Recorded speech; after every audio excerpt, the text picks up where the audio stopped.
ओम श्री परमात्मने नमः। शिव पुराण में रुद्र संहिता के अध्याय 31 से और 39 तक वर्णित सती की सुंदर कथा का आज वर्णन करते हैं।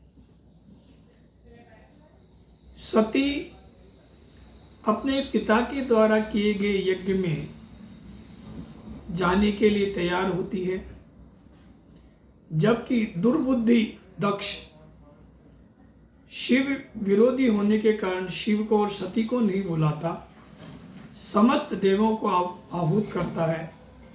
विष्णु, ब्रह्मा, समस्त देवतागण, ऋषिगण उसमें आते हैं। सती भी भगवान शंकर के साथ कैलाश पर्वत पर विराजमान थी। चंद्रमा, रोहिणी और अन्य अपनी पत्नियों के साथ दक्ष के यज्ञ में जा रहे थे। उनको देख करके सती के मन में कौतूहल होता है और अपनी सखी को चंद्रमा के पास भेजती है और मालूम करने के लिए कि ये कहाँ जा रहे हैं। चंद्रमा उसको बताते हैं कि दक्ष के यहाँ सुंदर यज्ञ हो रहा है और हम वहाँ जा रहे हैं। सती भी अपने पति देव को मनाने का प्रयास करती है। भगवान शंकर बार बार सती को समझाते हैं कि हमें नहीं बुलाया गया, आपको वहाँ नहीं जाना चाहिए, किंतु भावी बलवान होती है। जिद करने पर भगवान शंकर जाने की आज्ञा देते हैं। साथ में 60,000 गण उनके साथ भेजते हैं। बैल की सवारी पर वो होकर के वो वहाँ जाती है, किंतु वहाँ जाकर के क्या देखती है कि समस्त देवताओं के लिए यज्ञ स्थल में स्थान था, किंतु शिव के लिए कोई जगह नहीं थी। वहाँ पर दक्ष ने ना ही उसका सत्कार किया, ना ही कुशल क्षेम पूछी। ये सब देख करके और सती क्रोध में आवेशित हो जाती है। समस्त देवताओं को, ब्रह्मा आदि विष्णु को भी कहती है कि ये यज्ञ नहीं, अयज्ञ हो चुका है और इसका फल मिलना असंभव है। किंतु इतना होते हुए भी दक्ष उसको बुरा भला कहता है और माँ सती दक्ष को कहती है कि अब मैं दाक्षायणी कहने योग्य नहीं हूँ, और अपनी क्रोधाग्नि में, अपने योगाग्नि में अपने देह त्याग कर देती है। साथ में आए हुए शिवगणों में से 20,000 शिवगण तो अपने शस्त्रों से स्वयं को ही खत्म कर लेते हैं और बाकी शिवगण वहाँ युद्ध करते हैं। किंतु भृगु ऋषि ने अपने योग शक्ति के द्वारा ऋभुओं को उत्पन्न किया और वो देवता शिवगणों को परास्त कर देते हैं। वो शिवगण बचे हुए भगवान शंकर के पास आते हैं। शंकर को जब बात सुनाते हैं, शंकर क्रोध में, आवेश में आकर के अपनी जटा को पत्थर पर मारते हैं और जिससे उस जटा के 2 भाग हो जाते हैं। एक में वीरभद्र उत्पन्न होते हैं और दूसरे में काली उत्पन्न होती है। भगवान शंकर उन्हें आदेश देते हैं कि दक्ष के यज्ञ को विध्वंस कर दो और जितने भी देवता वहाँ सभी को दंड दो, चाहे ब्रह्मा हो चाहे विष्णु हो। वीरभद्र जिसके सहस्त्र भुजाएं थी और माँ काली दक्ष में टूट पड़ती हैं। भृगु ऋषि की दाढ़ी नोच लेती हैं। सभी देवताओं को समुचित दंड देते हैं। जब विष्णु युद्ध करने के लिए तैयार होते हैं तो विष्णु भी परास्त हो जाते हैं और ब्रह्मा वहाँ से अपने ब्रह्मलोक में चले जाते हैं। दक्ष का सिर काट दिया जाता है। यह कथा ब्रह्मा जी नारद जी को सुना रहे थे। यह सुनकर के नारद बड़े ही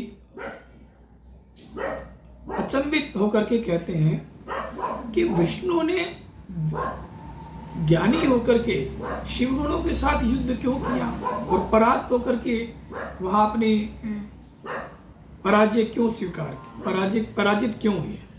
इसके पीछे प्रारब्ध था। हम इस कथा के माध्यम से यही कहना चाहते हैं कि प्रारब्ध हर देवता को, हर प्राणी को भुगतना पड़ता है। विष्णु को शिवगणों के हाथों पराजित हुए, इसके पीछे कथा है। शिव, एक राजा शिव थे और ऋषि दधीचि जो च्यवन ऋषि के पुत्र थे। इसकी सुंदर कथा है। राजा शिव और दधीचि दोनों मित्र थे, किंतु एक दिन दोनों ने तपस्या की थी। राजा शिव ने अपने मित्र दधीचि को कहते हैं कि क्षत्रिय, वैश्य, ब्राह्मण और शूद्रों में कौन सबसे ज़्यादा बड़ा है बल?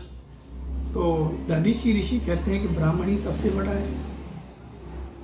शिव कहता है कि मैं राजा हूँ, राजा सबसे बड़ा होता है। इस बात पर दोनों में विवाद हो जाता है। विवाद होकर के लड़ाई चालू हो जाती है। दधीचि ऋषि ने राजा शिव को एक मुक्का मार दिया और शिव ने अपने वज्र से दधीचि का सिर काट दिया। सिर काट दिया तब दधीचि अपने गुरु शुक्राचार्य का आह्वान करते हैं मरते वक्त, तो शुक्राचार्य वहां उपस्थित हो जाते हैं और दधीचि के इस सिर को धड़ से जोड़ करके संजीवनी महामृत्युंजय के प्रभाव से उनको पुनर्जीवित कर देते तथा अपने शिष्य को, दधीचि के गुरु शुक्राचार्य जी थे, उनको संजीवनी महामृत्युंजय का मंत्र देते हैं और शिव की भक्ति के लिए प्रेरित करते हैं। दधीचि भगवान शंकर को प्रसन्न करते हैं तपस्या के माध्यम से। भगवान शंकर उनसे कहते हैं कि वरदान मांगो। तो दधीचि ने कहा मुझे 3 वरदान दीजिए। एक तो मेरा शरीर वज्र का हो जाए, दूसरा मैं अधीन रहूं, दीनता नहीं आए, और तीसरा वरदान मुझे चाहिए कि मैं किसी से भी पराजित नहीं हूं। भगवान शंकर दधीचि को तीनों वरदान दे देते हैं।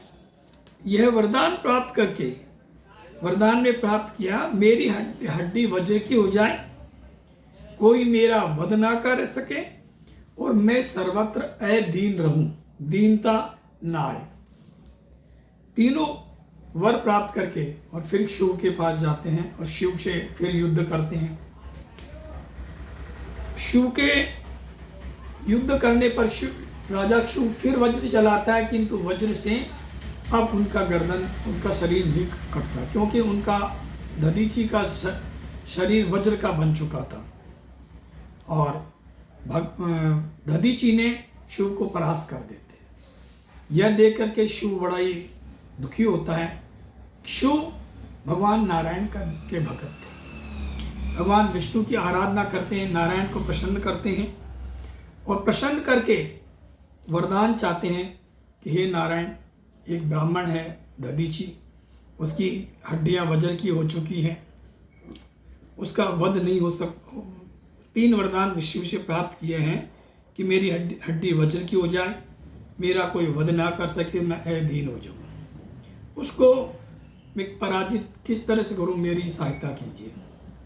भगवान विष्णु कहते हैं कि भावी प्रबल है, कि तुमसे असंभव है। मैं स्वयं दधीचि के पास जाता हूँ और दधीचि के पास जाकर के ब्राह्मण का वेश धारण करके विष्णु और दधीचि के पास जाते हैं, किंतु दधीचि तो अपने योग माया से पहचान जाते हैं और कहते हैं कि अपने असली रूप में आइए, तुम अपने भक्त राजा शिव का भला करने के लिए यहाँ आए हैं।